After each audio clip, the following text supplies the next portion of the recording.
My friends, welcome back to the 10th episode of the Smoky Mirror Podcast. Thank you so much for rocking with me. I love you all so much. In this episode, it's basically a continuation of the last one. So Kirsten brought her friend on. This was kind of like impromptu, but we started chopping it up. Less about education, more about spirituality, philosophy, mindset, et cetera, et cetera. The first question that I was talking about, Kirsten asked me about, why I was really introspective and kind of had a lot of awareness on the way I think and some of the behaviors I take. And it's because I've been putting a bigger focus on monitoring or observing my thoughts and my habits and my actions because I see that most of the suffering that I experience is really just in my own head. And so, if I can alleviate that and just be aware of the things, the biases that I have, I might be able to alleviate some suffering in my world. Change your world inside, you change the world outside. So that's really what the focus is on. I don't know how, I feel like I still didn't hit the mark enough. I'll probably be answering that question for a while. I've been thinking about it heavy. Anyway, I don't want to rant right now. Enjoy this episode. After about 25 minutes, the video, I record these on Zoom. I don't know what I hit, but basically you'll only be able to see them and not me. So I guess that's actually a good thing. Who wants to stare at me all day? Be able to look at them. That's cool. Pretty girls are nice. Yeah. So episode 10, it's lit. Be tuned. Stay tuned for more. Yeah. Enjoy. But most of the like I post the videos on YouTube, but not a lot of people be watching this shit right now. Mostly people just be listening. Sure. But anyway, yeah, I was saying like I be thinking about reflecting on like how I think and act and all that because I realize that's what's holding me away from experiencing the kingdom of heaven, honestly. So now I'm like hyper focused on it because it's like shit. If I'm trying to get to where I would want to go, then I need to be focused on that. One thing you said too, like before I went to get you, is a lot of the things that we like do and learn are learned passively. Like muscle memory, it's things that you're not even thinking about doing, but you're doing it. Yeah, it's all subconscious. So he was like, I really need to pay attention to what I'm doing if I want to actually like improve it or change it or whatever the case is. And a lot of it's just observing it. You don't have to change it or just really just looking at it and like, oh, this is like a kid, don't judge yourself. Just like, oh wow, like this is how I am. I can't believe I just said that. Right. Yeah, it's so interesting. I think the common theme of the past week has been self-awareness in my life in so many different ways. Whether it's people around me having issues and giving them advice, or talking to somebody else about something that I'm going through, or whatever the case might be. But the common theme has been self-awareness and just being aware of even your subconscious doings, like things that you're not necessarily thinking about. And that takes intentionality and stillness. Like you have to stay still and you have to be intentional in order to even be aware of those things. I don't like, awareness is not something that's really taught, Right. A lot of people get it from experience.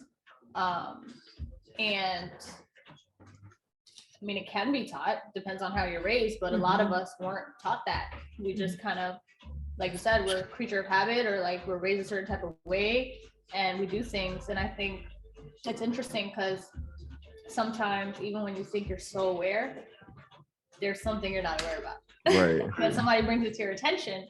But when you're someone when you're working on yourself and you're intentional, and someone brings something to your awareness, you receive it. And now you pay attention to it. Mm-hmm.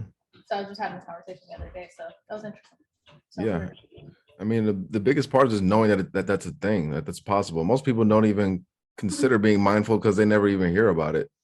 And like when I heard about it, I'm just like, oh shit, like I'm not my thoughts. Like that shit is weird. Where do my thoughts come from? Like have you ever thought of like where do your thoughts come from?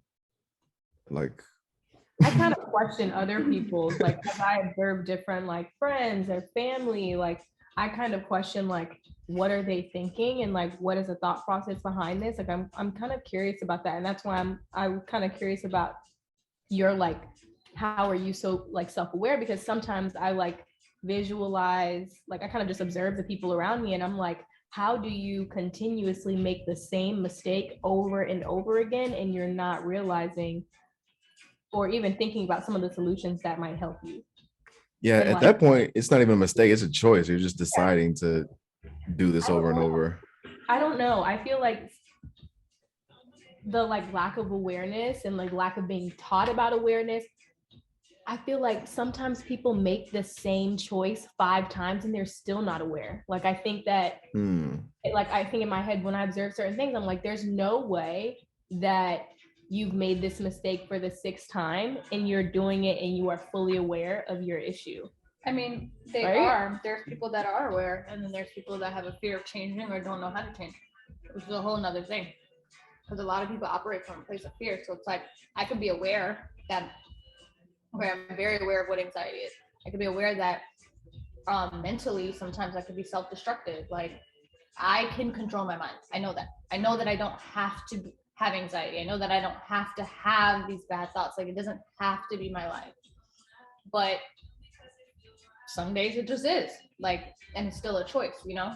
I'm aware of it, but sometimes the fear of like, okay, what if I, really practice, these great thoughts and like condition my mind to think something good, the opposite of whatever I'm thinking, and then something bad happens. Like, like you'll just find a way to like get yourself out of this good thing, but it's like, it's just fear, Sometimes it's not always about awareness, because I've seen people that are aware, and you're like, damn, they're so aware. How do you still fuck up? It's like, you don't want to change, or you don't know how, or you're scared to change. Yeah, I think it changes so hard because your body you get addicted to your habits, and your habits get reinforced by the chemicals in your body. So it's like you're getting triggered by, let's say it's like, let's go with smoking weed, because I think that's what we talked about the last time. It's like smoking weed is triggered by, I'm feeling stressed out, or any kind of number of things. Maybe I just wake up and I just start smoking weed. So then it's like your body gets used to not even weed. It's like the act of smoking something or escaping from something or getting to a state where you're more relaxed. So I think some people fall into the like that addiction where it's like you're constantly escaping something, and even if you get rid of the weed, you're still going to be looking to feel a certain way. That's kind of where I think it could be really hard, is if it's not even I think marijuana has some addictive properties, but not really on a physical standpoint where it's like you gotta have it. So that's where I'll be thinking it's more psychological, where I want to feel a certain way because I'm not feeling that way on the regular. Yeah. I think maybe my question now kind of transitions to how to like I guess not only how but why it's so hard to tell yourself no. That takes like self-love. That's a good question. Like, no, I'm not going to, like, this is like, I'm not going to do this. I said that I wasn't going to do this, and so I'm not going to. We live in such an instant gratification time in the world, and self-discipline is hard. It's hard. So it's like, if you don't have a real reason to stand up to yourself, you won't. It's that's kind of what it boils down to. And I think we're so used to just getting things instantly that if you don't practice saying no, then it's just like it's impossible. Also, I would say because impossible. I have that problem, and I realized over time, like now I'm not that way. But what has changed is the amount of self-love that I have. Like I love myself more than I've ever loved myself. So no, that's not good for me. I don't want that. Like, you know what I mean? I don't want to do that to myself. You make those choices from a place of like self-love. Like a lot of people, like I watch people, like one of my friends, like, he's making money, he's doing great, whatever, like, his idea of success. Drinks like every fucking day. Like great guy, has fun, like super lively, like eats meat every day, like is eating great. Like what his idea of great is, like steaks and going out to eat and like drinking and smoking. And I look at him and I'm like, damn, this nigga don't even realize that he's going through something. This is his idea of success. He has money now. He got money to go out to eat every day. He could take care of the people around him. He has enough weed for the next month. He gets to drink whatever the fuck he wants to drink. Like, they're spending 10 bands at the club. Like, this is life. But he has all of these things, but he has no self-love. Like, zero. Like, he doesn't do anything for self. What he thinks is for self is not for self. Like, he's self-destructive, but he doesn't even realize it. And what are some things, some like examples of love that you think that you don't see? Like, well, like what you said, telling yourself no, right? And having discipline to do the things that are nourishing and good for you. So whether that means like, hey, you know what are the things that elevate us? Whether it's doing something physical for ourselves, which is working out. I mean, who fucking wants to work out? Or doing something internal for ourselves, like telling ourselves like, okay, you know what? I need to minimize the amount of like bad shit I'm putting into my body. Like, I can't eat these fucking Cheetos anymore. I need to minimize how much meat I'm eating. Like, it's not easy, but you have to start there. When you're removing things that are not good for you and replacing them with things that are better for you is what self-love is to me, and I think that that's the only logical thing, that really makes sense. It's like, that if you drink enough water, you're hydrated, your skin will look good, whatever. But you have to want that for yourself and really envisioning, what does this higher self look like to you? And a lot of people don't think about that. They day to day, they get up, they work, they hustle, I go out with my friends, I drink. Oh my God, I'm so happy. They don't even realize, like, no, they're actually not happy, because if they're robbed of all of those things and they have to sit still, half these motherfuckers can't deal with themselves. Yeah, I think one thing that helps to frame it is you really are separate from your body. So it's like your body's going to send you messages, but you're different than that. Like when I stopped identifying with just me, like Jordan as a, you know what I'm saying? Like Jordan Jones as a person, not identify with like, I'm not who I am, but it's more like everything that comes into my mind that I think about myself is not true. It's like, this isn't coming from me, like I wouldn't think this, I wouldn't think like, oh, I want to kill myself, or I'm feeling sad, or or like I'm really depressed or something. Like, I'm not, this isn't me. So where's it coming from? And then it's like, not to a place where you're judging it, but like loving your, kind of like as she said, loving yourself to want to heal it. And so when you feel like you need to escape or do something that you told yourself you're not going to do, you remember that, hey, like, I love myself, like she just said, and I'm going to put in the mental effort, the mental elbow grease to say no, and like hold yourself accountable, get a little self-discipline. And every time you do it one time, you should be noticing that. Like, that's why in Genesis, they say God reflects and said it was good. You notice it and you say, oh, okay, like I had the intention of, stopping smoking. I just stopped one urge, boom, like that's one tally that I just proved that I can do it. Like, so the next time it happens, I can remember that, I can do this, So that's just one way that I thought for me that works to build that kind of habit of saying no to yourself. I want to dive deeper into the idea that like telling yourself no and replacing something that's not good for you with something that is good for you. Like, I want to dive deeper into that act, because I think it takes a lot of effort day after day. Like, for instance, if you say, you know what, I'm going to get more rest, so every day I'm going to be done at 8:00, and you have the urge at 7:59, you're like, I'm going to work for another hour. No, I'm not. Yeah. Work for it's hour. Like, how, I guess in my head, I'm thinking, okay, what are solutions that, like, what are the, solutions before you're talking, I was thinking to myself, okay, what are some of the solutions that you really need to do? And like, I'm thinking replacing, like, I guess replacing the work with rest is like the act, but then what is that next step of like, okay, I've replaced this thing that's not working for me, like overworking with rest, but like, what is the other thing that you have to do for yourself to actually put it in place? Well, like, you have to start somewhere. So you just started somewhere. And then the next day, it's a new day. And maybe that day is something else. But in that time, in that 24-hour period, there's so many things that can happen in a day. I think like what he was saying, reverting back to that why and like telling yourself like, no, this is what's good for me. This is the person I want to become. Okay. Like I do this at like 6 o'clock in the morning every day. Like I don't want to go to this fucking class. Like I love it once I'm there, but I'm like, yo, I do not want to drive to West Hollywood. Oh my God, don't feel like working out. I want to go back to sleep. I'll convince myself of all these things. Yeah. And then I'm like, okay, Nati, I really be having talked to myself. Like, who do you want to be?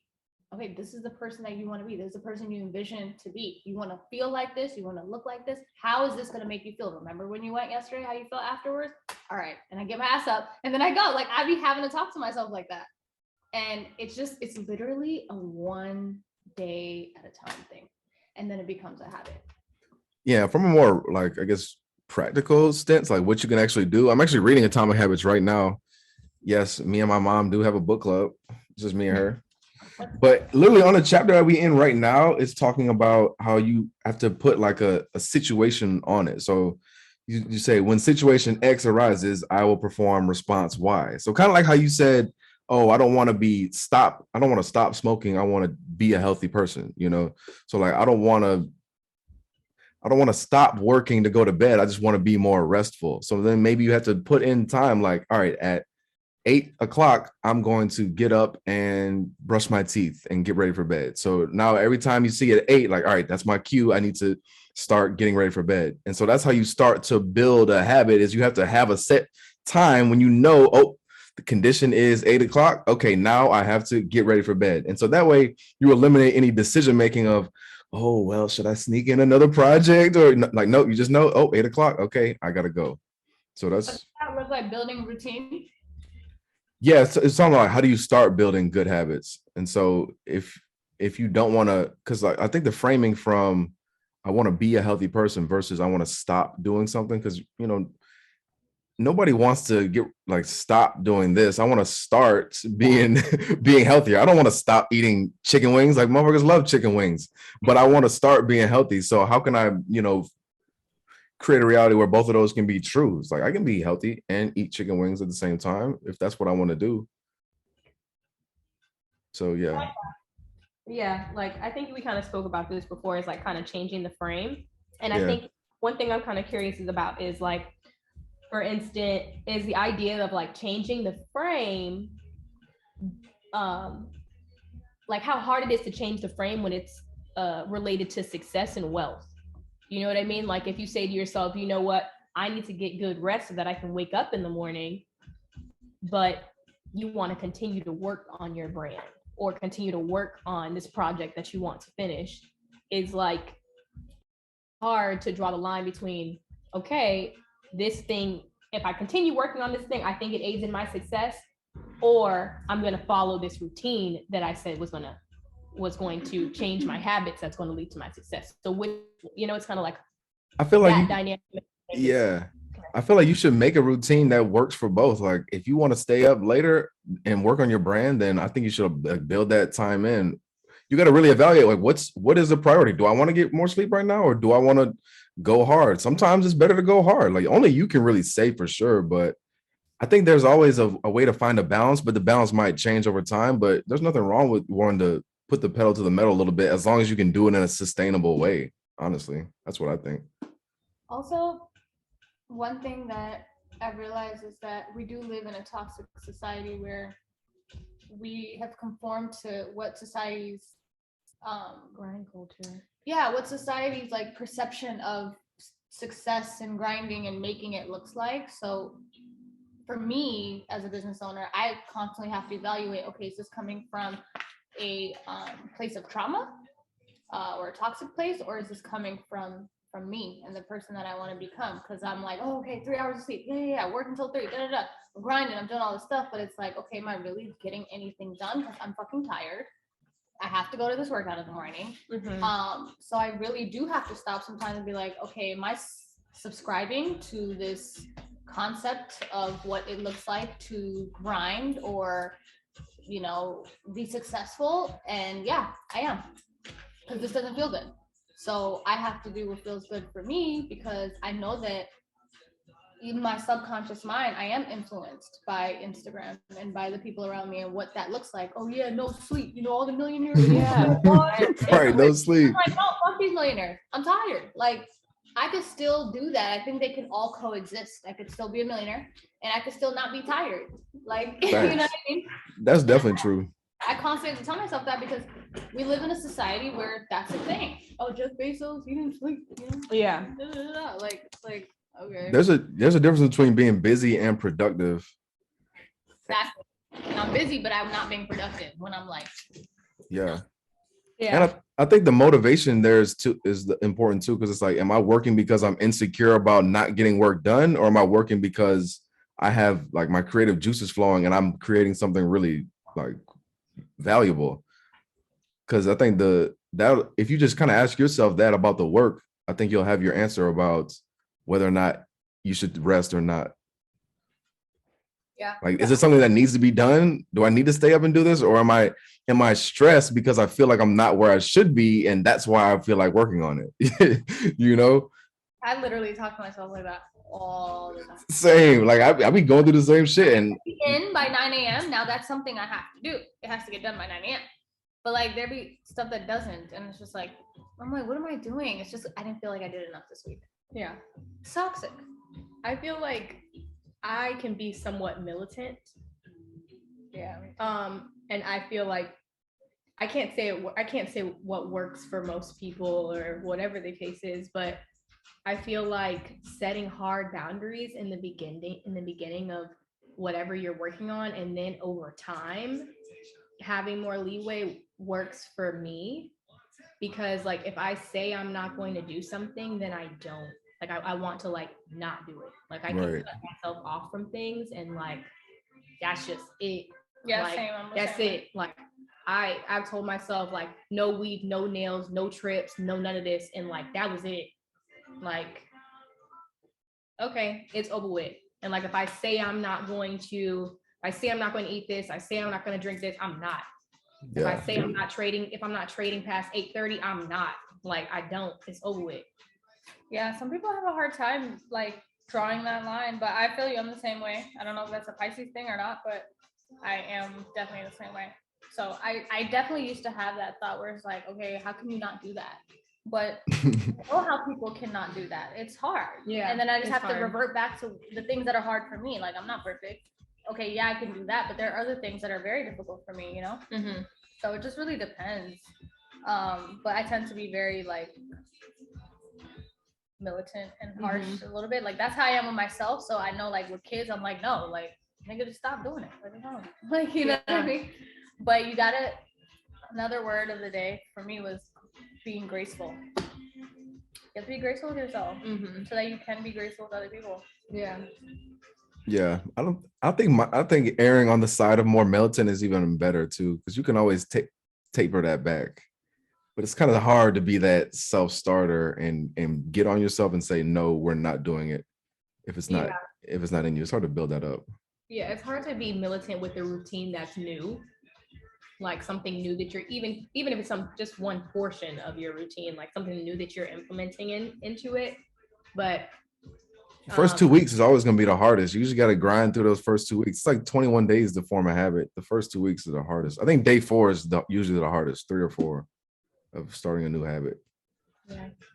Oh no, I don't know about that 20 day shit. Yeah, really? You think it's shorter, longer? What you think? 1 month sometimes. I mean, niggas could go 3 months and still fuck up. So I don't know. I guess it depends on what exactly we're talking about. It's not a one size fit all rule, but yeah, I think you gotta just know yourself, you know.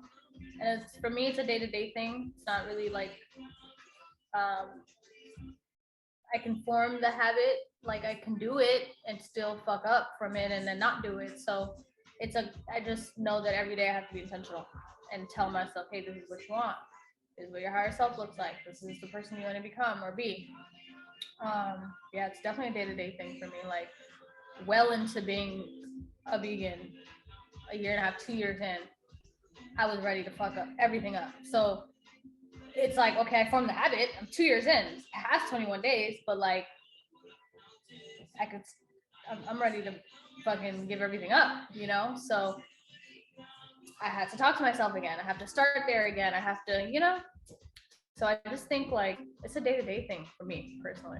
What was the hardest part about that? Because I cut out a lot of meat. I'm still a pescatarian though, but like, what was the hardest part about the vegan thing for you? Like, what made you want to stop, or why were you having those thoughts? Just thinking about it.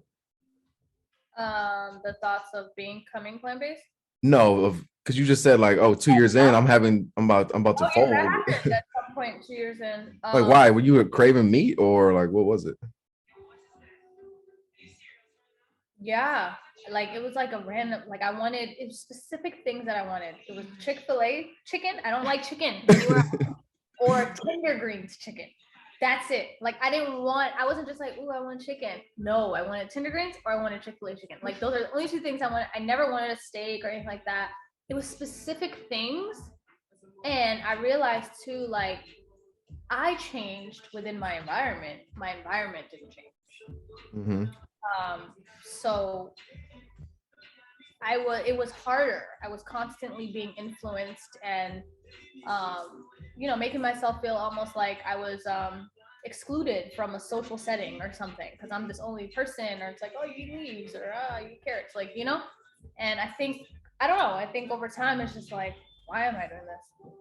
But I had to really find my why, and once I did, and I really immersed myself in educating myself on so many different elements of what it even means to be plant-based, or like, you know, got into the whole herbs and the different like plant medicine, stuff like that. It's like I have too hard of a why now. It just I've reconditioned my mind. Right. Now I don't feel that. Because now it's a part of your identity. It's a part of my identity. And I've really, really practiced on telling myself like that is not self-love. You don't feel good. Like you literally don't feel good after you eat this red meat. Like you don't feel good. So yeah. Why are you doing it? So stop. Facts. Yeah. What are you Yeah, doing? red meat was not hard to quit. Chicken was hard to quit. Everyone is different, you know. Like for some people, Yeah. red meat is hard to quit. Yeah, for some people, yeah. For me, it wasn't. I'd never been big on red meat. Chicken was. Chicken's kind of hard. Chicken was hard, and freaking turkey bacon. It was like random shit. Like turkey bacon? Turkey bacon whack. Yo. Yeah, turkey bacon was hard and chicken was hard. It was chicken from specific places. That was it. Turkey bacon. That's other than that, nothing else was. I've never been big on cheese or red meat, but yeah, just gotta keep going. You gotta have your why and everything. Because I always revert back to my why. Yeah. Whether it's my business or my lifestyle. And what's your why? Like, what was some of the, like, what got you into a plant-based diet? Well, I normalized a lot of the issues that I had growing up because, I mean, I don't know, like, I guess we kind of all grew up the same, where it's just like, you go to a doctor, they tell you something or whatever. And when I started to really think about my upbringing, and just like the different issues I had growing up, I'm like, that's not normal. Like having a thyroid imbalance at such a young age, or having like really bad joint problems like in high school. Like I wasn't like this uber crazy athlete either. So I'm like, why do I have these issues? But it became a part of my life. Like I've almost accepted it as my identity. And then my parents, you know, really believed in Western medicine. So it's just like, okay, whatever the doctor says, and doctors will normalize shit. It's like, yeah, you know, it's okay. You have arthritis in your family, so it's just maybe like a preliminary thing. And then I moved to LA, and I spent more time with myself because I'm away from home. I'm across the country. I didn't really have a lot of friends yet. And I'm like, I don't know. I just started doing this unintentional self-work, and I'm like, yo, this shit is not normal. Like I'm 23 at the time. Like I got all these fucking issues. You know, granted it wasn't like crazy shit, but still, like I should not be feeling like this. Mm-hmm. So I started reading and doing research, and I slowly started changing my diet. I remember the day I did it too. And then I'm very black and white and extremist to the extreme. So I cut everything. I went straight alkaline. I didn't even go vegan. I said, I'm going alkaline. Had a headache for 2 weeks. I thought I was gonna die. Literally, I felt like a drug addict. Yeah. Like, you know how like they take drugs away from you in rehab? That's how I felt. I'm like, yo, what the fuck? And that's the thing. The transition in my body is truly how I really created my why. Because I'm like, yo, I've never felt my body like that. We walk around here and we don't feel ourselves. And I felt the transition my body was going through, and I'm like, nigga, what was I giving myself if I feel like this? Like, why do I feel all these withdrawal symptoms? Like, what is in the food? So it made me more curious to find out. And then I went down a rabbit hole, and I'm like, no, for real, like, what is in the fucking food? And yeah, that's when I became super extreme and crazy and like really crazy. And then, I definitely feel you on like feeling your body too. Like I lost a lot of weight. I just stopped eating as much. And then I could really start feeling like I could feel my body digesting food. If I really sat there, I could feel blood running through my veins, like my heart was pumping. I was like, whoa, like I would go to the gym. I'd be like, damn, I'm feeling like every muscle fiber right now. Like that shit is crazy. And you notice the differences in your body. It gets you like excited, like, oh yeah, I'm gonna keep it's putting a shit out. high. It's literally a high. And then my why became, I want to feel my very best, like physically, mentally, mainly mentally, because the mental really runs, like it really determines on how my internal body operates. I like so much so that I know when I'm stressed internally how I feel. Like I don't feel well or whatever the case might be. So that became my why. If I don't feel good, if I'm eating bread and like I even cut out bread at some point and it's hurting my stomach or I'm feeling bloated, I'll stop eating bread. We're just not gonna have bread. Like that's what it became at that point. It's like, oh, okay, that doesn't make me feel good. Great. Do you fast like on a regular basis? Like, do you have any 7 days, no food.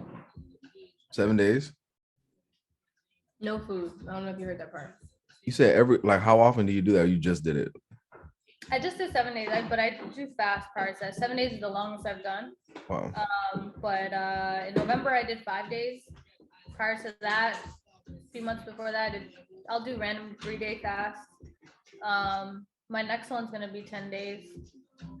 Probably will do it sometime in February, maybe March. And then I'm gonna work my way up to 30 days and then keep going from there. 30 days? Damn, Jesus. Yo, I'm because like I started fasting with my aunt. We fast like at the beginning of the month for like 36 hours, and that was feeling good. But damn, 7 days, that seems like a lot. But hey, I guess like anything, you just start off 2 days, then 3, then 4. But if you fast at least once a month for like 36 hours, really great for anti-aging. And that was all I needed to hear. Like, yeah, I want to be healthy. Let me empty out my system for 36 hours. You get so many benefits. Boom. And then on the 3rd, 4th day, whatever, eat some fruit. And then you back. Yeah. Were you doing a water fast or were you drinking teas and like juices? No, I just do water. So they're just drinking water all day. I might like a mint. I'll put a mint in my mouth. I guess that's a little bit of sugar, but yeah. It's better to, I do teas. I make custom like herbal teas just because, especially when I'm fasting for so long, I do want to make sure I'm still like I have my, I'm nourishing my body somehow. But for the most part, it's water. I mean, the teas like you probably drink it twice a day. Yeah. Sometimes once, but it's really a whole bunch of water. This guy just did a 45-day water fast. Crazy shit. Wow. That's crazy. And it looks like paper. That's another thing. I don't get too skinny, like, because damn, then you look really emaciated. Like 40 days. Don't take it too far. And he's like, yeah, I almost died, but because the thing is, I feel like the herbal, I'm like, you still have to nourish your body. Right. You still need vitamins and minerals. Yeah, like you gotta take your herbs. Yo, that's crazy. There has to be a balance. But by day 3, you're on some superhuman vibes. You're like, nigga, what? I made it to day 3. You get this like burst of energy. Day 2 is the hardest. You're purging. Oh my God, your body's purging. It's like, okay, we're not eating.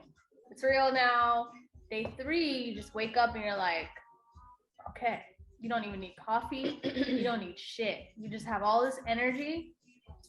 By day 5, I'm good from like 4 hours of sleep. I'm not sleepy. I'm not tired. Nothing. Cool. Yeah, I'm gonna try to stretch mine out then. Maybe I'll go like 2 days, then go to 3. I left I my want. juicer at your place, so feel free to use that and You make left the what? I left my juicer at your place. You did? Yeah. Is it out back? Yep, we got a whole juicer. We got a whole juicer if you decide to do a fast and want to. Damn, I didn't know. Juicer. Yeah, I'm about to check that out then for sure. But no, I want those superhuman powers, because when you realize that your hunger will just go away if you ignore it, that was kind of a big deal for me. I was like, damn, that shit just went away. Well, like, what other desires or urges can I just ignore? Like, oh shit, like it really just went away. I can't believe. I thought I was gonna starve to death. I really thought I was tripping, but I wasn't. Like, what else am I lying to myself about limits? You know, like it's that kind of shit. It's like, if you know if it's happening in one place, where else in my life can I find the same phenomenon and like break through it? Like that shit is kind of crazy. That's why I do it. I don't do it just for that. Like the health benefits is like, okay, yeah, for sure. But I do it for that. Like, what are ways that I can become even more mentally strong and disciplined? Like, how can I control my desires? Like, what are ways that I can control my desires? Like, I want to change my relationship with things that I feel like I need. I don't want to need anything. Right. Like, I don't need food, nigga. I don't need a nigga. I don't need money. I don't need anything. I don't need food. Like, I'm fine. You know what I mean? Like, yeah. I want to feel like that. And that's the thing. Like, it'll change your relationship with food completely. Once you realize, oh, I felt hunger for more than 3 days and I was able to ignore it, I don't have to eat this fucking potato. Like, no, that's fact. Does not own me. I like what you said about not needing anything, because I think if you live your life like, I don't need anything, there's just things that I want. I think it's freeing. It's a lot more freeing, because when you need something, you're dependent on it. And people think like I tell my parents, I'm like, you guys, I need food. I will die. I'm like, no, actually, I'm a living testimony. You promise you won't die. I only lost 3 pounds. I gained it back already. Like, you won't die. No, I'll pass out. I'm like, no, you won't pass out. But if you don't drink water, you might pass out. Like, that will happen. But you won't pass out because you're gonna eat food. Yeah, it can seem scary for people who haven't started. Right, that's exactly what I was thinking, but about like people making decisions based on fear. And how much fear is instilled in us as Black people, like not only fear that we instill in ourselves, but fear that was instilled in us from jump. Like I was reading something recently that was talking about how some of the traits that we have or knowledge that we have can be knowledge that like our ancestors have already had, or skills that our ancestors already had, and like they're like, you know, a part of us. And if you can have some of the skills that your ancestors had, then you can also have some of the fear that they had as well instilled. And that can affect the way that you make decisions as well. Yeah. During my fast, and prior to that, I already started the book, but during my fast, my goal was to finish the book. I was reading a book called Chemotherapy and Oligotherapy. The tridosha regenerating toxic cells, or detoxifying toxic cells. And one of the things that Dr. Greaves talks about in that book is generational toxic cells, and how most of our toxic cells come from our mind. Fear, doubt, depression. We don't own those. Like, those things we weren't born with that. Right. Everything that you fear today, even if it's you thinking you instilled it in you, it was already instilled in you. And because of that, you're nourishing that fear. You're constantly feeding it. You're constantly feeding your doubt. You're constantly feeding these things. And that's why it's important to be aware, like, oh, I'm having anxiety. I don't own anxiety, but I have to be aware that it exists. I have to be aware where it came from. Okay, my mom is like scared of rain. She's scared of everything. That's normal to like feel this way, because I'm not normalizing it, but I know why I feel this way. So I have to know it, and I gotta end it. I gotta change the cycle, because those things continue and continue and continue, and we're carriers. We carry babies. Mhm. You could literally birth a toxic cell baby. Like, it's not even funny. Like, your baby Damn, can have that's toxic crazy. cells. Your baby can have toxic cells from birth. I Mhm. mean, Nick Cannon's child has died at 5 months from cancer. I mean, the Yeah, that was cancer. is that the recent? Like, That was a recent you one, get right? what But Yeah. that's what I'm saying. It's stuff like that people don't even, no one would ever know, but toxic cells are passed on generations Hmm. through state of mind. And that's why, like, making sure that you are in a certain place mentally before you have kids is a real thing, especially as a woman, because you can really pass some things on. And it's not just from like what you're saying or doing, but just like genetically, you can pass things on. Yeah. And toxic cells don't only come from what we eat. Our cells can be deformed from how we think. Yeah. We were talking about that earlier, how human beings are the only ones who can self-regulate. Like, you can change these things based off of your mindset. And so that should give people a lot of like happiness, because like, you're not a victim to your circumstances. You can change it just by changing the way you think about your problems. Your problems might not disappear, but just framing it differently can still change your world, because your reality really is based on your perceptions. And so if you change, the only thing you can change is your attitude towards them. So naturally, like, if your mind changes, then so does your world, I guess. Yeah, but it's easier said than done, It's easier said than done, yeah. But it really is a repetition I'm thing. aware of that, but how do I do it? I have those moments, Yeah. And I think there's a lot of pressure when it comes to people like me, or whether it's Kirsten. It's like, oh, we look and we are, self-aware, and I do yoga, and I'm on this plant-based diet. I'm very disciplined, and I'm known for telling myself no, but I still have moments like yesterday where I'm like, what the fuck? Like, how do I take these thoughts out of my mind? Like, how do I change it? And my sister's like talking me out of stuff, and I'm like, okay, you're right. Like, I need to. She's like, no, you just need to tell yourself, I am healed. I am this. I'm already there. It already exists. And I'm like, oh, okay, yeah, I am. And I'm still having a hard time, even though I'm intentional, even though. So yeah, I know that, but like, how do I truly receive it, live it, and actually apply it? Facts. Because it's always easier said than done. Exactly, and that's the hard part. But getting people around you that are on that same kind of frequency is really, really helpful. That's what I've noticed. Because doing it alone, just first of all, it's not as fun when you do it alone, but it can be really rewarding to have people that you can rely on and be vulnerable with. That's why I don't think anyone should, like, people shouldn't pick partners until they work on themselves. To a certain extent, working on yourself is you are always becoming. Always, right? Always. But to a certain extent of awareness, no. Like, you're pick, because you don't even know that you might be picking up a partner from a place of trauma, or I don't know what part of me picked you, but I need to know what part of me picked you. And most of the time, you pick the right partner.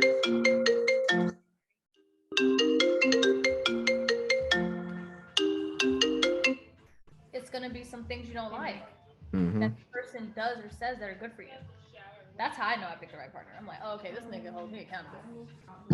Like, I don't like this, but right, a little uncomfortable. I know that 5 years from now, I'm gonna be my best self with this person. Because you don't want, if somebody really cares about you, they're not going to let you skate on your potential and not be the very best you could be, especially if you've made it clear to them that that's what you want. The people should be supporting you, even if it's kind of tough, like it's hard. That's why you rely on those people, because it's hard. Yeah, for sure. But I think even being in a space to receive it is the thing, right? Because had I had a partner that was like that maybe 45 years ago, 6 years maybe, I wouldn't receive that. I'm like, you're not gonna tell me what to do, and da da da. Like, acknowledging the fact that, like, I'm able to receive that is because of how bad I want to be a better version of myself. How old are you, if you don't mind me asking? I'll be 30 in March. Oh, okay, because you said 4 or 5 years, so I was just trying to get some, context. 6 years ago, I was 23. Yeah. Yeah, I was not.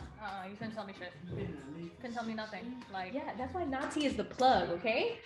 Nati literally, he was like, you've been here for 6 years. That's what I was saying. Nati's the plug. My car was fucked up. Not even fucked up. I'm not gonna exaggerate. She had a dent in her car. I had a dent. Shit is fucked up. But the way that like the dent was, like, it's hard to get that type of shit out. It's not like, oh, just buff it out, and like it was some technical shit. And she plugs me in with a bunch of different stuff. But Plugged her with my little Nati's good the jump. plug. This 6 years has she's gotten some good roots. What do they call it in LA? We might do a plug for your birthday. If I give a plug, I want it with diamonds on it. Plug for the I LA. want it with diamonds on it. I need a diamond dancing plug. The LA plug. Yo, that's lit. Not for real, but that's how it was in my hometown in DC. So She when I just plug moved us with a here, pizza, please. Period. Bruh. Period. That and this vegan pizza lit. When I moved here, I'm like, listen, I want to make my life as convenient as possible. Who I need to know? Oh, I like partying. All right, who's the hottest I can't promoter? give a fuck. Best. I'm gonna be friends with him. Da-da-da. Like you just find things. You're like, I want to make my life convenient, Yeah. and I want to be able to like make other people's lives convenient. Yo, that's a good philosophy. Yeah. Dylan. Yeah. I wasn't sure what y'all were just talking about, but I had two things. So, and they're kind of two different directions. So I don't know if you guys can answer them at the same time. But what are some of the resources? Like one, we talked about like fear and cells and your body. And I've watched some videos of people that like move fear out of their kidneys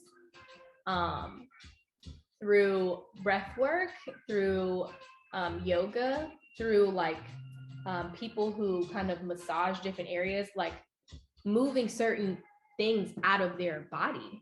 And I was wondering if you heard of anything else, or if there's anything else, if you ever had an encounter where you could feel like an emotion or trauma leaving your body.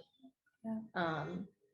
That's one question. And then my second question, I'll wait because I guess it'll be too much to ask both at the same time.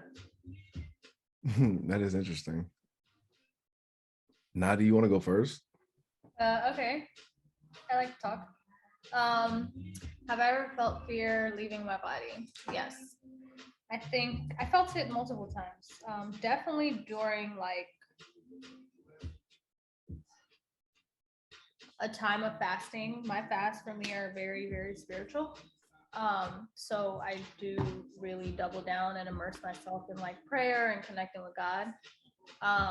And I know that when I dive deep to a certain extent, I do feel it. I feel like my mind is actually renewed. Like I don't have fear, I don't have doubt. And I feel it leaving my body during that meditative state. Most of the time I've ever felt it would be during a prayer.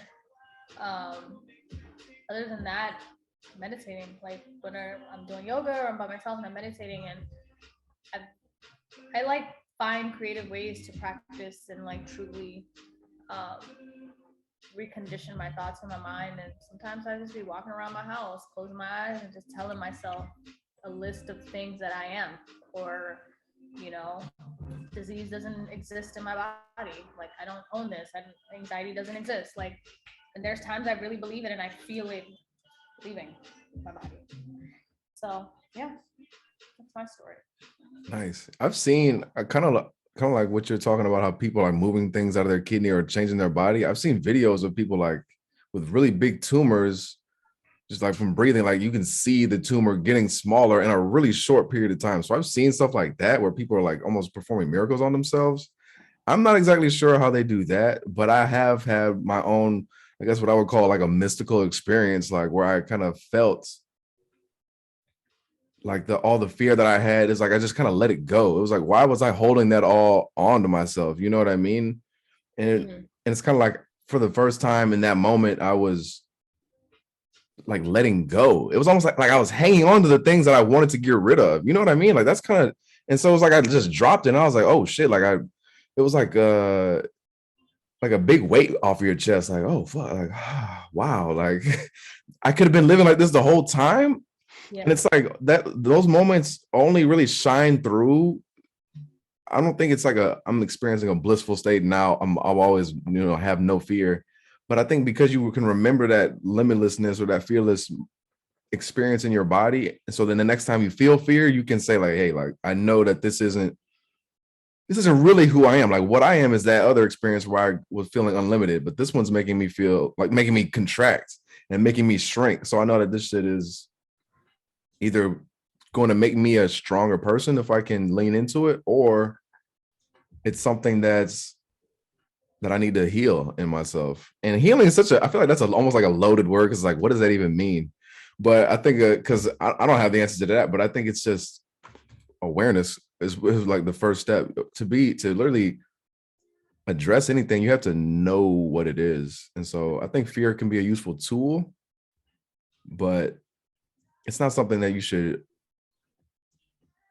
allow to hold you back. I feel like a lot of people use it as an excuse because a lot of times it's valid. That's a lot of times like the danger and excuses is like they're true. It's like, yeah, you shouldn't take this risk because there are clearly obvious consequences. And so like having that fear is natural. But I think as long as you don't let it hold you back from, I don't know, it's a balance. You know what I mean though? Because you don't want to completely ignore it, because sometimes like, yeah, there's a lion around the corner. Maybe that's why we're feeling afraid. But if that fear is, if you get used to being in fear and you're making decisions always based out of fear, I think that's where it becomes an issue. Yeah. One thing I was gonna add is that like really helped.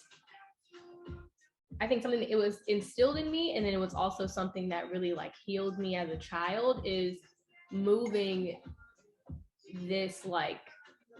different things with my thoughts and with the thoughts and prayers of like my like with my mom. I think my mom is the kind of person who is like really strong-minded, and like her thoughts and prayers have like made miracles happen. Like I was born with my right foot on backwards.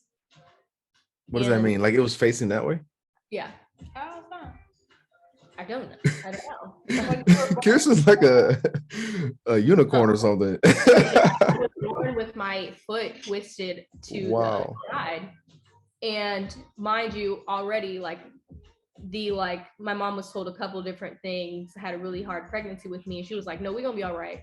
Like that thought process of like, she made up in her mind, I'm going to have a healthy child. And then after she had me, my foot was on backwards and I didn't have surgery. My mom just prayed and massaged my foot for like maybe 1 to 2 years, and my foot went back. I can't tell the difference. I had to ask her which foot it was. That's crazy. Like a couple of years back. That's the type of shit I'll be doing like this. Yeah, my mom was like, we're not work. Yeah, we're not doing this on. Yeah, we prayed. Yeah, my mom was like, we're not gonna operate on a toddler, but her foot is going to go back to normal. Like, and she genuinely believed that. So I say that to say, I think you can actually move these things with your thoughts. I just think it takes a lot of strength to do it. And we own a lot of things that we don't need to be owning. Yeah. It takes a lot of certainty too. Like you have to know 100% like this is going to happen. Doubt can really cripple your intentions. But that's what people like my guy Joe Dispenza, like they're really trying to replicate that for people so that they can teach that process that you just described. Your family literally healing your foot. How can we get everybody almost to where every human on the planet knows how to heal things like that? You know what I mean? Like imagine a world like that where we all know like, oh yeah, I just sit down and, regenerate my arm or, anything like that. Like what kind of crazy world, but we can live like that's real though. It could be real. Side note, there is a documentary called Heal on Amazon Prime. You should really, really watch it. There is a guy that was able to do this. He had a spinal cord injury. It was really bad, like wouldn't be able to walk the rest of his life. He realigned his vertebrae or whatever. Yeah, I'm talking about Joe Dispenza, my boy. Yeah, he got hit by a car, right? Yes. Yeah, yeah. He's in that documentary. Yeah. That's what you're talking about. Yeah, that's what I'm talking about. That's my guy. Yeah, no, that documentary changed my life. Yeah, he changed my life too. Like he really changed my life. I'm putting on my shirt. No, I don't know him.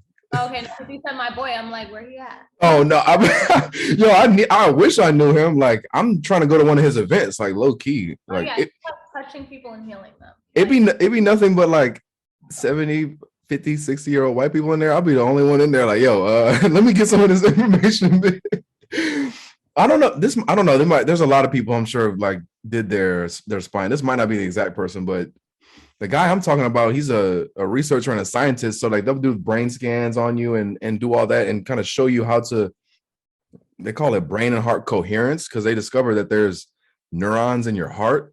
So you can get your brain, the neurons in your heart and the neurons in your brain to communicate. And so they call that coherence and like be on the same, like, again, I'm not the scientist. This isn't the best explanation, but basically on the same wavelength, and they're working together, and then you can start affecting change in your body from a like almost like you're getting into the software of your computer. So it's like you get into the operating system and you're readjusting how the programs work just by meditating and getting into a state where that kind of change is possible.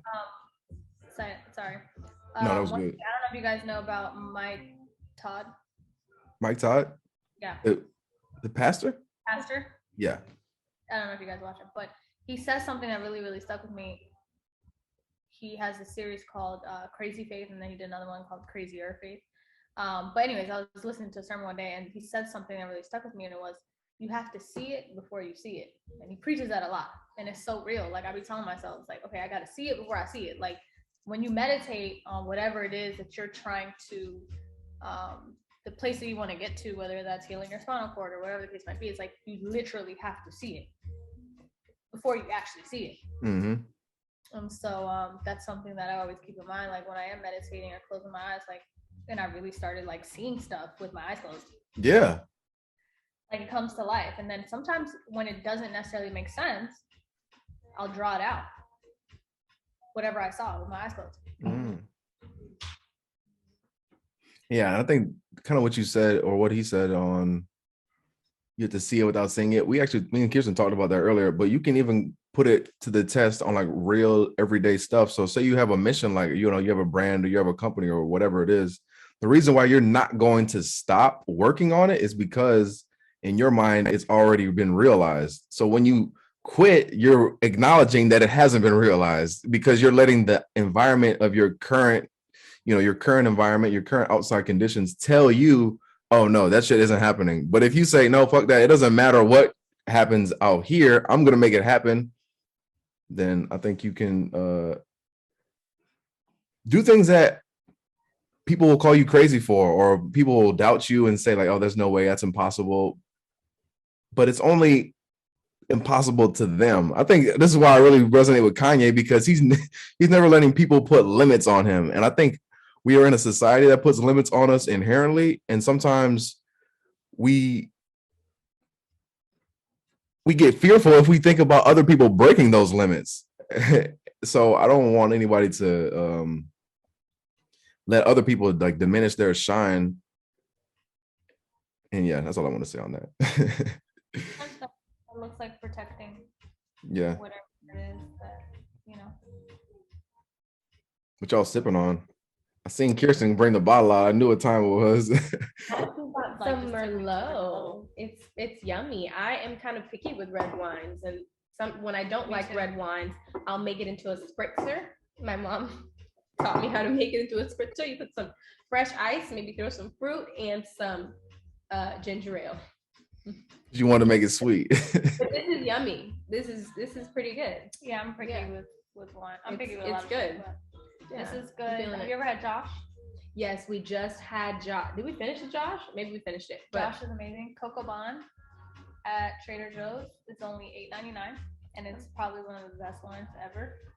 Okay. $8.99 Trader Joe's. I told you about Trader Joe's. Please that shit is not near me. I don't know where Trader Joe's is at. I go to South Beach. Who's trying to go to South Beach for groceries? Oh, he's in Florida? Yeah, he's in Miami. Like South Beach. He's in Miami. Yeah, I live in Miami. Go where you at? That's where we need. That's what I'm saying. Y'all need to come back over here. No, Kirsten was telling me about the crime and all that. You don't need all that. Oh my God. Miami ain't no better. You can leave for a walk. That's because you're from there. I feel way safer in DC too, and it ain't safe.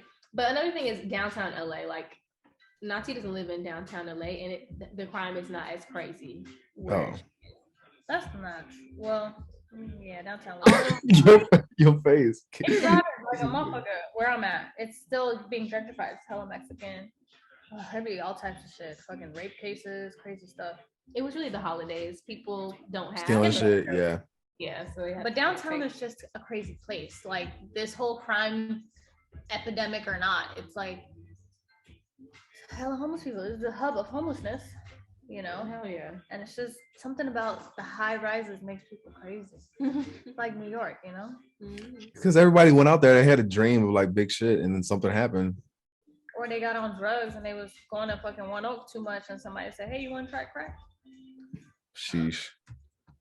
It's true though, but that's what I'm saying. Something happened. Like you think I'm joking? Yo, during the club days when we used to go to One Oak and Poppy and stuff, we were hella young. Like it's so crazy, man. God really saved me. But you would just look around. Now that I think about it, I'm like, yo, this is how people get swept the fuck up. Did they say they really offered you crack? No way, they offered. Not like crack, but like cocaine. And these girls would be down. They do it, you know. Like granted, that's not my thing. I barely smoked weed until a year and a half, 2 years ago. I was scared of weed. So, you know, I was just a scary ass nigga in general. So that didn't work for me. But yeah, like girls be down and it'd be one thing that leads into the next and the next. And it's like, damn, you forgot why you were here. Yeah, honestly, you're trying to be a Wilhelmina model. Now you're like, yeah. That's how Miami street is chick. too. That's how Miami is too. Honestly, both any cities with like the fast life, I feel like you could be offered cocaine, really any kind of drug, like in really common settings. Like in Miami on them boats, them girls be. I would never go on a random boat. That's the crazy part. Like every yacht I've been on in Miami was a yacht of someone that I know.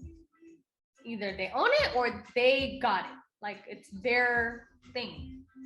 Just hopping on a yacht, like yo, my friend, like hell no, niggas. I'm about to be on the ocean with niggas I don't know. Like y'all got me all the way fucked up. And if I want to leave, what do?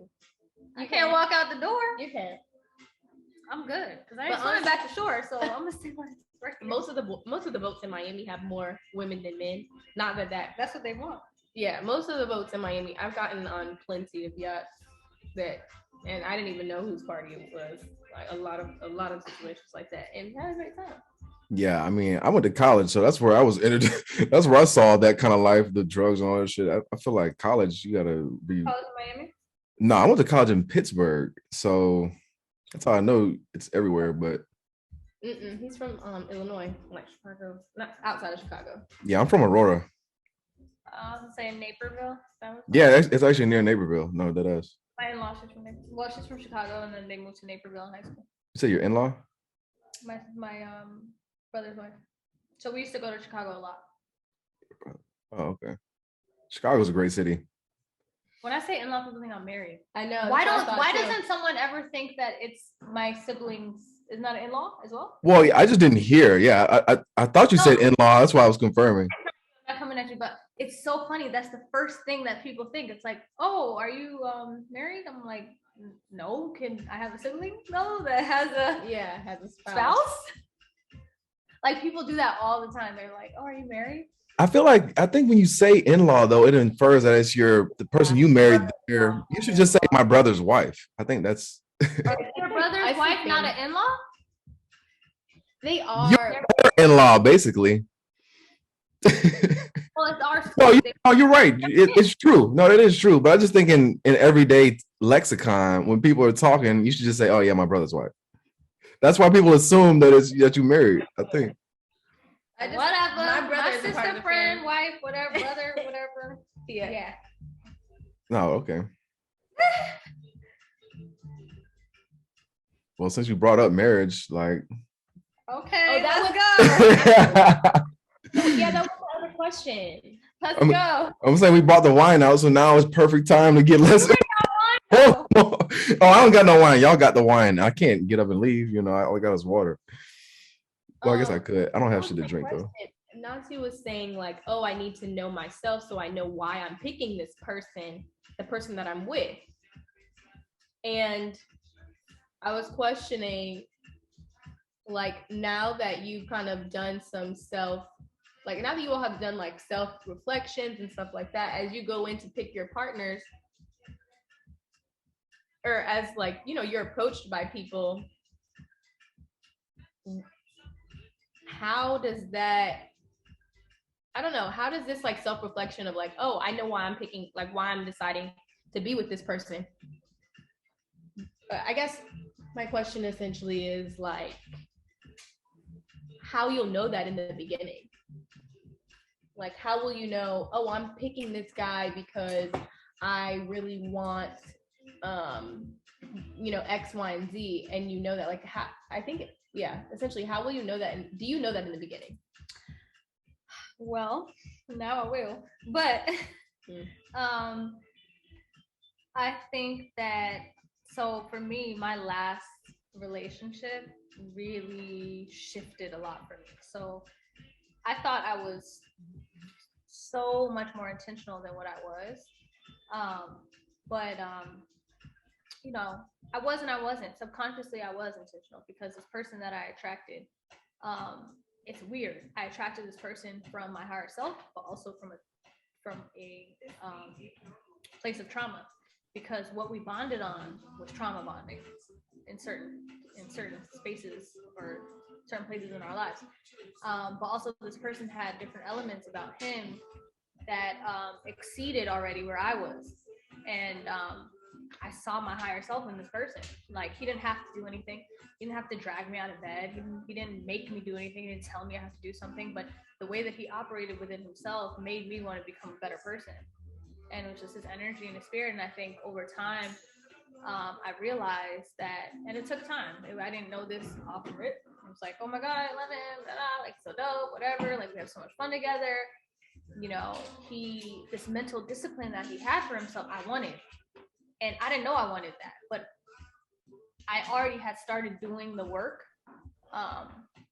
And I didn't really know what I was doing at the time, but whatever I was doing attracted this person.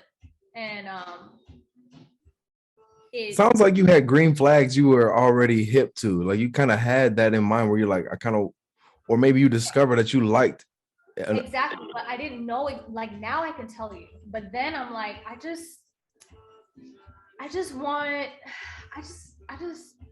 don't want to chase anything. I just want someone that's a good person. I want someone that wants me.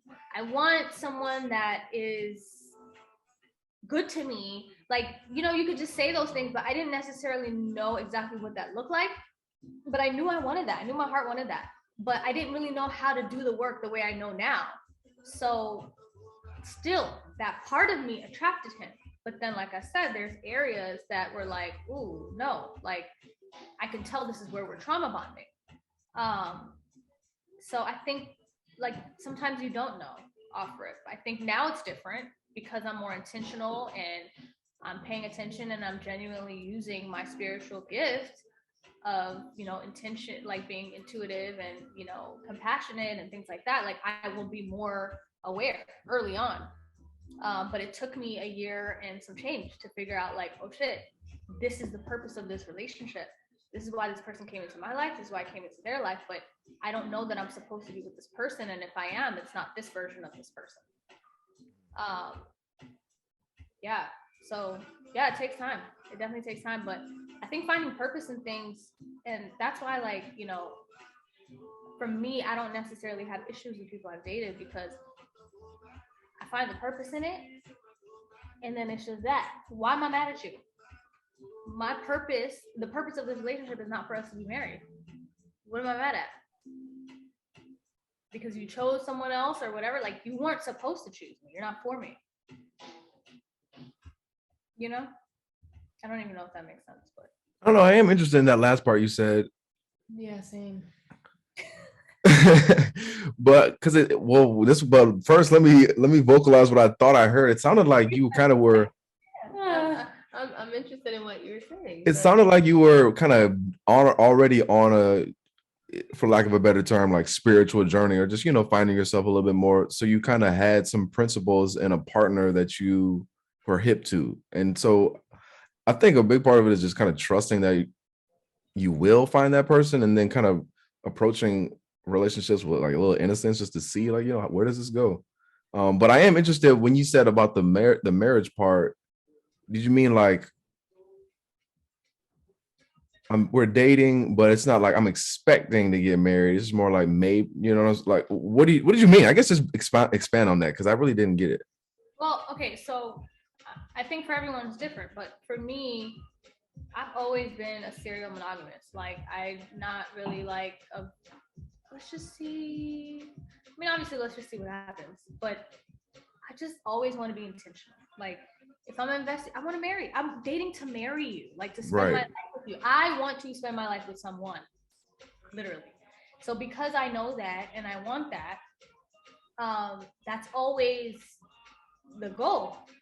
And whoever I'm dating or whatever, unless I'm like, okay, you know what?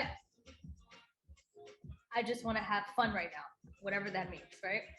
But most of the time, it's not like that. I'm like, even in the back of my head, I'm intentional. Mm-hmm. So, with that being said, when I'm dating somebody and it's starting to, pick up and we're like, yo, we really like each other's presence and we're spending a lot of time together, I already started being intentional at that point. In my mind, I'm being intentional now because I'm like, I see values and qualities in this person, and that changes over time as you become a better version of yourself and you're working on yourself. So I'm like, okay, I could see myself marrying this person. That's how I think. And then I'll go further than that. When it gets deeper, I'm like, okay, if this person's leg got cut off tomorrow, will I still love him? Will I still be with him? And if my answer is yes, most of the time it's not. And if my answer is yes, we gonna keep rocking. We gonna go. Wait, hold on, pause. Damn, like what if it's just below the knee? It's not even my whole leg. It's just below the knee. Like I lost my shin in my foot. Like, I think for me in dating, now my thing is like, is this my assignment? And if it's my assignment, and this is a person that God has ordained for me, I don't care if his face is burnt or his leg is cut off. I love this person's spirit. Like, this is my assignment. This is who I'm supposed to be with. And that's why, like, when my friends do come to me with, things that they're going through or their relationship, stuff like that, it's like, yo, I can't tell you. I don't know. I'm not God. But connect with God and figure that out, because is this your assignment? I'm not judging somebody for being cheated on and going back. That might be her fucking assignment. That might be her journey. That might be the lessons that she needs to learn, that God has assigned for her. I don't know that. So we can't really judge one person's relationship, because you just don't know. You don't know. Like, you just really don't know. So for me, it's just, I really ask those questions. Like, is this person for me? Is this my assignment? Do I see myself marrying this person? And then, like I said, taking it further, like, is it about how he looks? Is it what he has? Or do I love this person's spirit? And there's no face to a spirit. It's a spirit. So this is, I mean, you just let me know if it's too personal, but like, because you brought it up for the last part, I was like, we went our separate ways. That wasn't like marriage wasn't in the question. Like, did you like was it like, oh, I don't really want to marry this person, or like what was it? Because for me, it sounds like it was going pretty good. Like what happened? It was going good, but it wasn't. Like, and that's the confusing part, because it's like, that's the first time I've ever been in a situation where I'm like, fuck, like, this is weird. It's going great, but it's not. And I think for me, I think we realized that,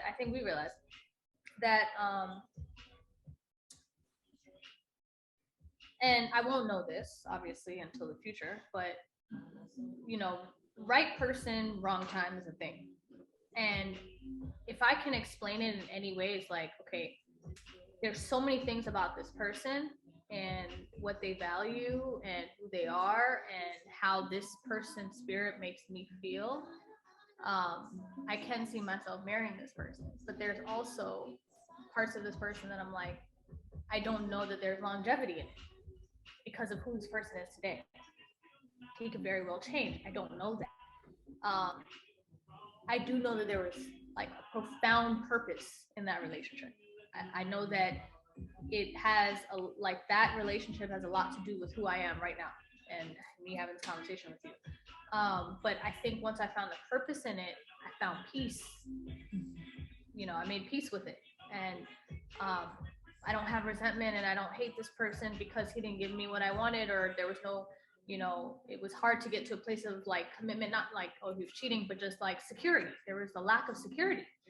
And that lack of security is just, this is not the time. And it might not be the purpose of our relationship may not be my husband, but this person might get me to my husband. I don't know. When you say security though, what do you mean by security? Security is a feeling, so that could look different for Emotional everybody. security. Yeah. Oh, emotional security. Okay. Yeah, that's different. Not financial or anything like that, but that could be different for other people. Some people could just be, oh, you're telling me I'm your girlfriend or whatever. But I didn't feel that. That's not something I felt. And I know what I need to feel and what I deserve to feel in order to be your wife or your girlfriend. So if I don't feel that, you are not in a place to provide me with that. Because you're not in a place to provide yourself with that. Really, it starts with self. So once you recognize certain things, it's like, I don't hate you for not giving me what I deserve. Like, you don't give yourself that. You're not graceful with yourself. You have, you battle with the spirit of inadequacy. Your spirit makes me feel inadequate, not because you're telling me I'm not good enough, but because you do that to yourself. You're mad at yourself. Sick. You put a lot of pressure on yourself. I don't operate like that. So yes, this person was good for me in a certain way, but in other ways it's like, oh no, this person doesn't make my spirit feel good in other ways because they can't be that for themselves. So I don't want to marry someone like that. I'm not waking up with feeling the pressure that you put on yourself. I'm not waking up like that. Like, because you feel like you need to be perfect, I'm not about to wake up every day feeling like I need to be perfect. That's weird. You have to deal with yourself. I know we're a long way from your question, Kirsten, but did you get an answer from? You were asking like, how do you know at the beginning? Because I guess what I got from it was you won't really know for sure at the beginning, but you'll come to like find things that you are enjoying about the relationship, and then you'll see things that you might not like so much. And I think kind of what she said is you kind of have to come to terms like what is be honest about what does the future look like for this relationship? Like, what is the purpose? Like, what are we getting out of it? And I think that's why having a relationship is such an interesting thing, because like it really is like faith. Like you're never gonna know for sure until you know, I guess. That's why it's kind of like iffy. Yeah, I feel like my question was answered. I think a topic that's coming up in my mind after like hearing the two of you talk about like just asking yourself these kinds of questions is just checking in with yourself, even when it comes to your relationships. Daily, weekly, whatever it is that you need, is like checking in with yourself in terms of your relationship, and not just your like romantic relationship, but others too. Yeah, reflection is really important. Yeah, and applying that to every relationship. I do that with friends. I'm like, I find the purpose in my friendships. Like, I know what my purpose is in certain friendships, like me and Crystal, and why we live together. I had the conversation with her today. Like, I know the purpose of why we live together. There's so much of that relationship that made me the person I am today. And whether it's my connection with God or whatever, like when you find purpose in things, it shifts your perspective. For me, I always, and I pray about this a lot, it's like I want to always operate from a place of love. Like, I don't want to feel resentment. I could be dark. I could be petty. I don't want to be that. Like, I don't want to be that person. Yeah. Like, I don't want to own that. Yeah. But I can be that.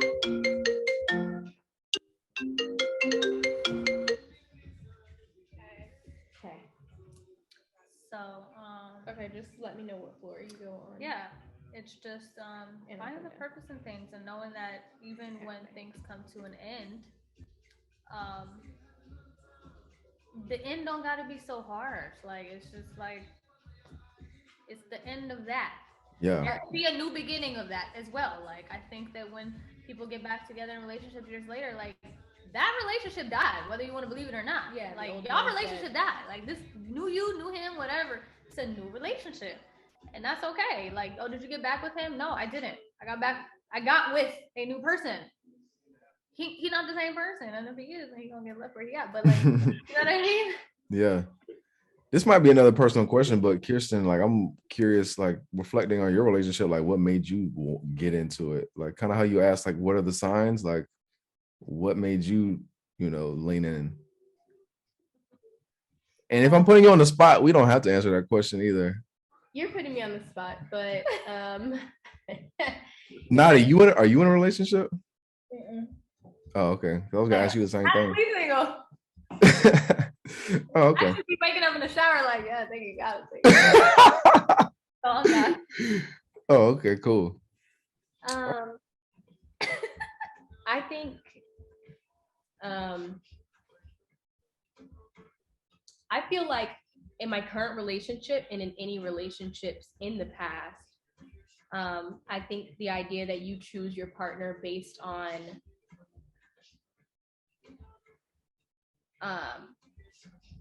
like the space that you're in. And I don't think I regret any of the decisions I've ever made for that same exact reason, because like I see a purpose, like what Nati's talking about. Like I see a purpose in every interaction with any person. When it comes to my current relationship and why I chose to be with the person I'm currently with, I feel like there's a lot of growth that I did from my past relationships. And every single time I was like, okay, like I did some of the check-ins that you kind of talk about where you're like, okay, you know what? Why did I respond this way? Why was I talking like that? Why did I communicate this way? Why did I love this way? Why did I stay for this long? I asked myself a lot of different questions. And I think that I made a lot of decisions before I made a lot of boundaries before I even got with the person that I'm currently with. And since then, like, I think knowing that those boundaries were respected, knowing that I was making this decision based on like healthy boundaries at that, and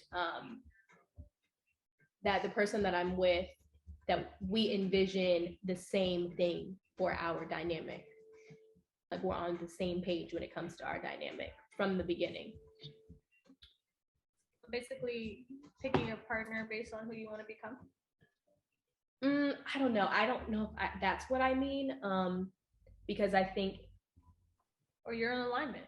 Yeah, just being in alignment with the person that you're with, because I think the idea of like picking someone based on who you're going to become, that kind of brings in potential and like thinking of potential. And I don't think that I choose people based on their potential, because God is in control of anything that happens in the future. And who am I to say that you have potential for whatever? I think that you have skills that I think are cool, but I don't know people's potential, so I don't base my dating decisions off of them. But when it comes to alignment, I think alignment is very important in my dating decisions.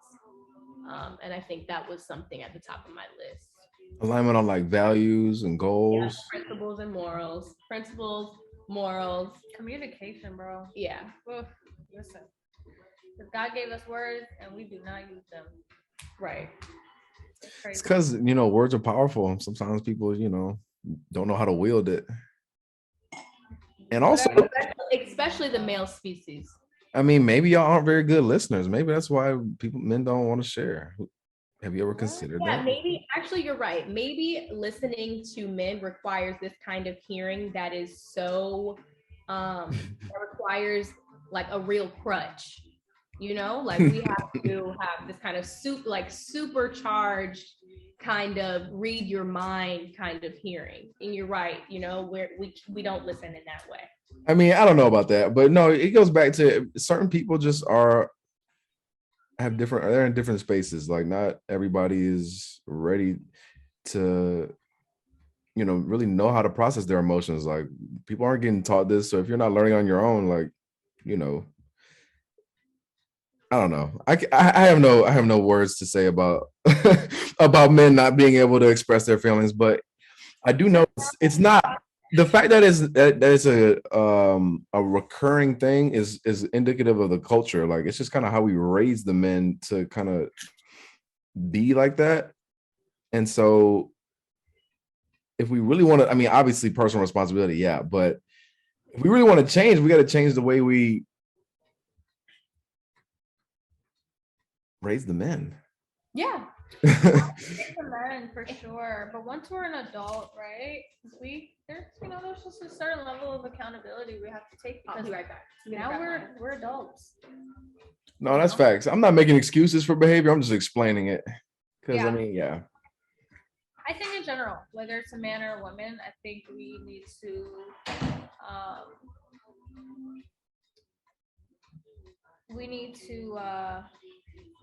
what did she say? This girl posted this, and a lot of the girls were like upset about it, but we listen to respond and not listen to understand. Mm-hmm. I think that we just need to listen to understand. Like, if you tell me something and I don't believe it's right, I should still listen to you and understand. I can understand. That's effective communication. How you feel, I can acknowledge how you feel and let you know that that's valid. And I could still very well disagree with what you're saying. But there is they can both coexist. I could still be receptive to what you're saying without agreeing with what you're saying. So I think, and that's something I actually learned in my last relationship. Like, it's weird. Like, we never fought. And we're grown. What are we fighting about? I'm saying, we didn't argue. We didn't. No.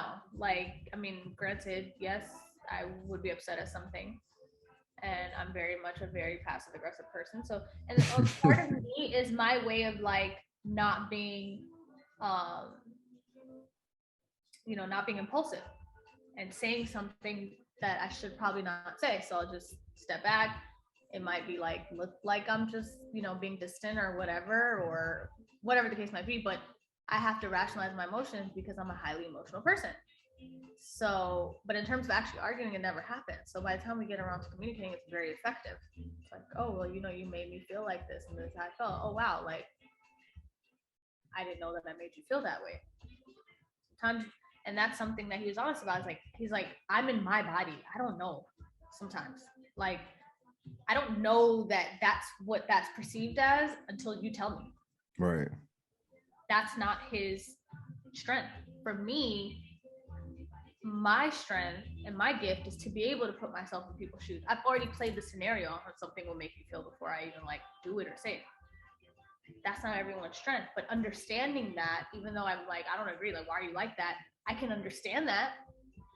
And that allows me to be more graceful with this person and understand why he did what he did. It's okay, it's cool, I forgive you, but this is how that makes me feel. So can you just be aware of it? Yeah, as long as they're making at least the effort to change it, then it's cool. But it's when people be saying oh yeah, sorry, but then they don't change their behavior, that shit really irritates me. Listen, it's your choice to be hey, I told you 3 times and I'm gonna tell you again, and I told you what. Or you just look. Or just I can go. Right, just go. Go. And that's how I operate. It's oh, there's nothing to be said. I'm gonna tell you. I'll tell you once, I'll tell you twice, I'll tell you whatever, however graceful I decide to be, I will be. But I also give myself a limit. Well, you didn't communicate that with me. You just stopped talking to me.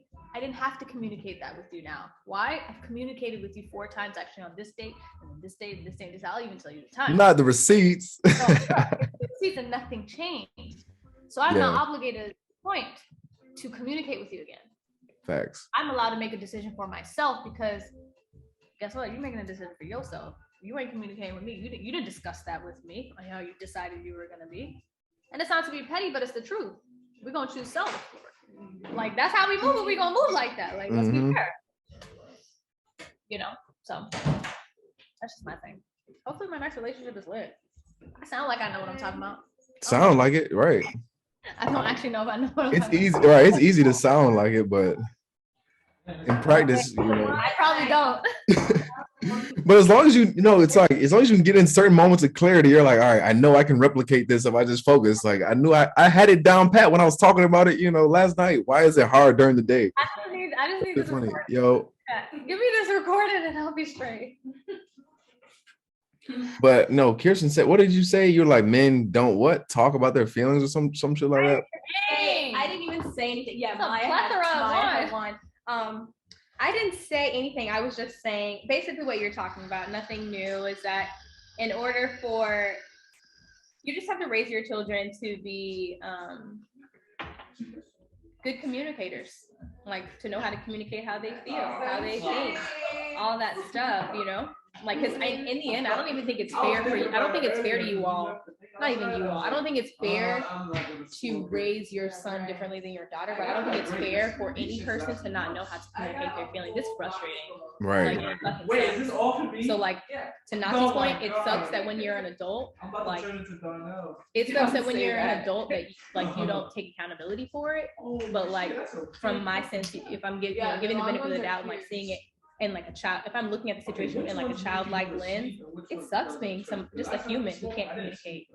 Like, it's frustrating as hell. It's frustrating for you. Yeah, exactly. It's frustrating internally. Of course, it's frustrating to the people that have to communicate with you, but it's frustrating. Imagine You're what the that's person like. that can't articulate how you feel. Yeah, imagine what that's like. Like, you gotta live with that every day. So RIP to Bell Hooks, she just passed away last December, but she was saying like she was saying she wanted her man to express himself more, and then he did. He started crying, and then all of a sudden she was like, "Whoa, like I don't like that. Like I'm not like it wasn't attractive to her." So like, okay, have you ever experienced anything like that where it's like you want a man to share, but now all of a sudden he's sharing, now you're like, "Oh wait, put that back." Like I don't like that side of you. A man cried on me last week. Actually, it happened to me twice. I don't know what last week was about, but it happened to me twice, 2 different instances. And you know, I don't know. For me, like I love connecting with people, and connecting is not even just having a conversation, but I want to feel you. You know, like we held hands, and I felt his energy, and he cried, and it was fine. Like I didn't see it as a weakness. Actually, I saw it as a strength. Like he's a man that can be extremely vulnerable.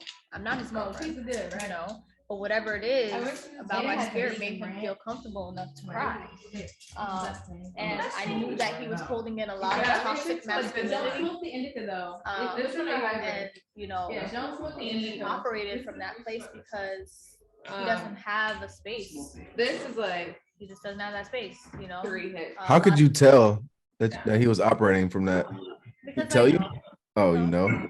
But I need a little bit more. Like, can you describe like how can somebody else identify it? Like, I really need to know. Like, What kind of food is it? how can someone else identify it? I guess they would just have to like, I don't know, I'm an empath. I could feel it. Like I think we all have that ability. So you just was it have something he said? Was it something like the way he carried himself? Like, what was it? the way that he carried himself, or certain things he would do. I could tell it's not necessarily of him or who the person he truly is inside, but that's what made sense because that's how he grew up, and there's no space for that in his environment. You know, his homies and the people he loves and his friends or whatever. Like, granted, they're his friends, but there's no safe space. There's never been a space that's been created for him to be vulnerable. That just doesn't exist. That's for a lot of men, a lot of Black men. Yeah. So I could tell. I could see someone. I could see 2, 3, 4 things, and then just be like, oh, okay, yeah. So you're itching for it. You can't wait, you know? Mm-hmm. Granted, it's like once everyone I left. have the weak plug. But I never saw that as weak. I was like, oh my God, thank you God I was able to release. Like, A box full of I know you was holding that in. You Like, give this to someone else, you can shut It up feels good. Like no, but and make Yeah. some- hold that in. We don't have to talk about I definitely had that experience where you just met somebody. You're like, yeah, I just want to unload everything that I've been carrying. Like, so this person's actually listening to me. I don't know what it is. I just want to tell you all my secrets. It's a crazy feeling. Sometimes it doesn't even look like talking. It's just feeling. We just held hands. Like we literally just held hands. And that was therapeutic to him. It's an energy. It's what you're giving off, like, you know, the light, the energy that you're giving off, and it could make someone feel at peace. Are you gonna? Do you want? And if you're comfortable to talk about it, talk about it. But I'm not like, oh, what are you feeling? I'm like, no, I just kind of I go based off of whatever he feels. So good. I just Like, if you want to talk, you can talk. I'm here. Yeah. Yeah. That's dope. Good for you. I think we need more people who can make space like that for others to just share themselves, you know, Black men. especially Black men. Yeah, That's- especially us. That's a goal of mine. I want to create that space for Black men.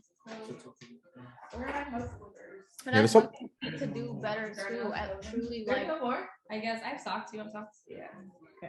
that's our superpower, and you have to hone in on that. Like being an empath, being able to really feel. Like your man may not speak, you may not know how, you know, and being able to like almost read his mind and make him feel or create a space that feels safe. Like that's not gonna look like, well, nigga, you ain't tell me what you thinking. Like I don't know.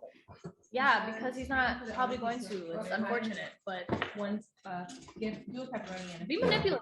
Manipulation's not always bad. Like manipulate him. Positive manipulation. Right.